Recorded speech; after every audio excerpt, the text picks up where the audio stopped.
Мөслим районда бүгінгі күндә 18,828 кеше яши. Шуларның 5548-і пенсионерлар. 221 кеше Россия Федерациясы Пенсионерлар союзы члены булып тора. Россия Пенсионерлар союзының җирле бүлекчәсе уку-укыту, сәламәт яшәү, спорт программаларын оештыруны үзенең максаты итеп куеп эшли. Пенсионерлар мәнфәгатьләрен кайгырту буенча Россия Пенсионерлар союзы бик зур эшләр эшли.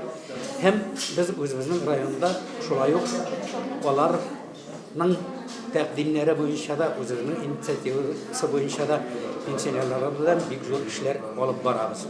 Җирлектәге Пенсионерлар союзы пенсионерлар өчен республикада оештырылган барлык чараларда да актив катнаша.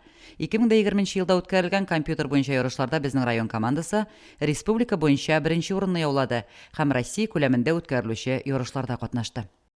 Өлкән буынга соңгы вакытта илдә нинди генә авырлыклар булмасын, мөмкинлекләр тудырыла. Вакытында пенсияләрне алабыз. Булды шундый чор, халык пенсиясында вакытында ала алмады. Мин инде бүгенге көндә пенсионерларның барсына да аларның балалары игътибарлы булсын, аларга яхшы мөнәсәбәтле булсын, аларга исәнлек, саулык, сәламәтлек телим. Уважаемые пенсионеры сельского поселения, Шуганского сельского поселения, очень активные. Они участвуют во всех наших мероприятиях, также в спартакиадах пожилых и инвалидов. Также участвуют во всех мероприятиях села. Җирлектәге пенсионер бүлеге киләчәккә зур планнар белән яши. Ел ахырына Центр общения старшего поколения оештыруга уйлыйлар. Дәүләт күләм программаны тормышка ашыру өчен район башлыгы район мәдәният йортында махсус урын биргән.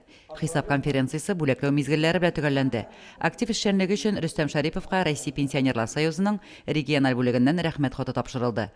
3нче буын университетында өлкәннәрне укытуга үзләреннән лаеклы өлеш керткән райондашларыбызга Россия Пенсионерлар союзының Мөслим районы җирле бүлегеннән мактау грамоталары бирелде. Лилия Шәймиева, Динар Нуртдинов, Мөслим телевидениесе.